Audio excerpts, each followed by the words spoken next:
नमस्कार, मैं संदीप देवानी, ये मेरी मिसेस रिद्धि देवानी, ये मेरी बेटी दृष्टि देवानी। हम वडसार डिस्ट्रिक्ट गढ़चिरौली से बिलोंग करते हैं।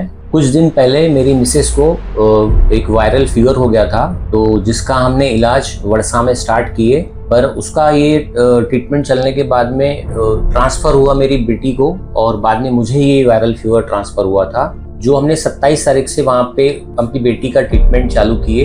ये वहाँ पे सर्दी, खांसी, बुखार, वायरल फीवर में इसमें जो चलना फिरना दिक्कत होती है, वो सब चीज़ों से ये गुजर रही थी। उसके बाद हमने सर से बात की है, तो सर ने बोले हमारे पास आओ, हम देखते हैं क्या है इशू। तो हम यहाँ आए तो सर ने डिटेक्ट किया कि इसका बलगम का टेस्ट किया है, जिससे पता चला कि इनको इन्फ्लुएंजा वायरस हुआ है गुड़िया को। तो उसका हमने ट्रीटमेंट करवाया। इसका ऑक्सीजन लेवल बहुत लो हो गया था, चल फिर नहीं पा रही थी, बोल नहीं पा रही थी, कुछ खा नहीं रही थी, सिर्फ सो रही थी पूरा टाइम। तो उसके बाद से सर ने जो ट्रीटमेंट स्टार्ट किया, मेरी बेटी आज बहुत बेहतर फील कर रही है और आज हमें यहाँ से डिस्चार्ज हो रहे हैं हम लोग, और हम खुशी खुशी घर जा रहे हैं। तो हम लोगों की ये रिक्वेस्ट है कि आप इन सब जो भी ये चीज़ें हैं हम बता रहे हैं, इन पर ध्यान देके हर साल इन्फ्लुएंजा का वैक्सीन लगवाइए और इन चीज़ों पर ध्यान दीजिए। Thank you. Hello everyone, I am doctor Praveen Khapekar, नवजात शिशु बार शेखर।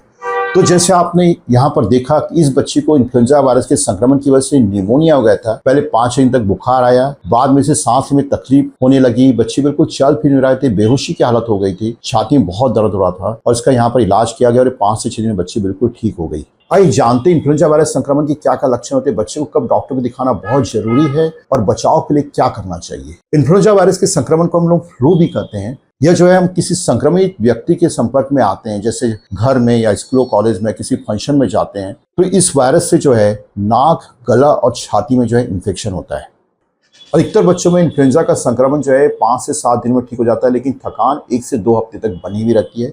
लेकिन कुछ बच्चों में निमोनिया, कान का इन्फेक्शन, ऑटिटिस मीडिया, साइनोसाइटिस, ये सब कॉम्प्लिकेशन होने की संभावना रहती है, और कभी कभी जान जाने की भी संभावना रहती है। इस बात का ध्यान रखिएगा।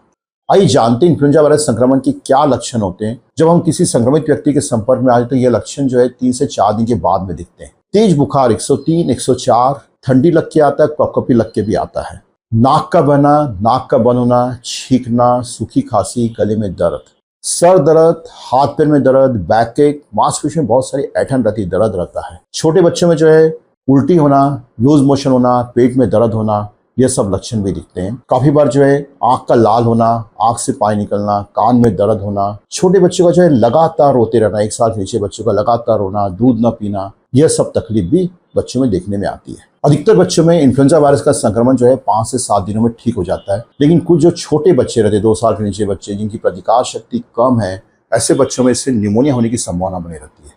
अगर आपको ऐसे कोई भी लक्षण दिखते हैं, बच्चे को 5 दिन बाद में लगातार बुखार बना हुआ है, सांस में बहुत ही तकलीफ हो रही, बहुत जोर जोर से सांस रहा है, सांस लेते समय गड्ढे पड़ रहे हैं, कराहने की आवाज आ रही है, साथ में जो है छाती में दर्द हो रहा है, बलगम में खून आ रहा है, बच्चा बिल्कुल सुस्त हो गया है, लगातार खांस रहा है, खांसते खांसते इसका बिल्कुल दम फूल रहा है, या जो है होंठ और नाखून बिल्कुल नीले दिख रहे हैं, तो ऐसे कंडीशन में आपको तुरंत डॉक्टर को दिखाना। इस बात का ध्यान रखिएगा, हो सकता है यह सब निमोनिया के लक्षण हो। हम बच्चे को इन्फ्लुएंजा वायरस का संक्रमण हुआ इसे कैसे डिटेक्ट कर सकते हैं? इसके लिए जो है नेजल या ओरल स्वाब लेते या फिर बलगम की जांच कराते, और इससे हम इन्फ्लुएंजा वायरस डिटेक्ट कर सकते हैं। इन्फ्लुएंजा वायरस के इलाज के लिए क्या करने का है? यहाँ पर बुखार के लिए हम जो है पैरासीटामोल, या बहुत ज़्यादा बुखार है उसके लिए ब्रुफेन यूज़ कर सकते हैं। साथ में सर्दी खांसी के लिए मेडिसिन ले सकते हैं। बच्चे को भरपूर लिक्विड चीज़ें दीजिए जिससे उसे डिहाइड्रेशन ना हो।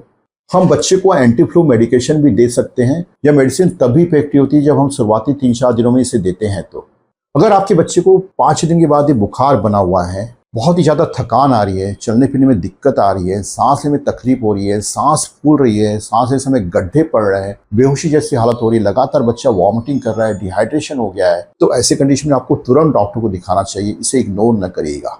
इन्फ्लुएंजा वायरस के संक्रमण से बचाव के लिए हमें क्या करने का है?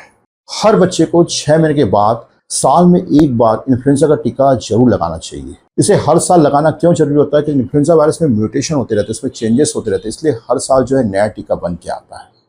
साथ में आप अपने बच्चे को भीड़ भाड़ इलाके में लेके जाइएगा, मास्क का यूज करिएगा, हैंड हाइजीन फॉलो करिएगा, खाना खाने के पहले, वॉशरूम से आने के बाद अच्छे से हैंड वॉश करिएगा, रेस्पिरेटरी हाइजीन फॉलो करिएगा। इससे आप अपने बच्चे को इन्फ्लुएंजा से बचा सकते हैं।